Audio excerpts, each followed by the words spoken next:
Əziz İran xalqı, bu bizim var olma savaşımızdır. Bu haqla batilin savaşıdır.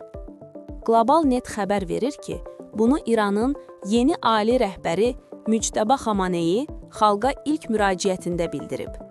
O deyib, İranda insanlar tarix boyu fərqli fikirlərə malik olublar.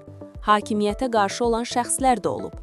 Amma İran xalqının hər zaman ortaq mövqeyi imperializmə qarşı mübarizə və suverenliyinə sahib çıxmaq olub. Bu İranlıların min illərə dayanan tarixi sərvətidir. Heç bir güc bu sərvəti İran xalqından ala bilməz. İran açıq təcavüzə məruz qalıb.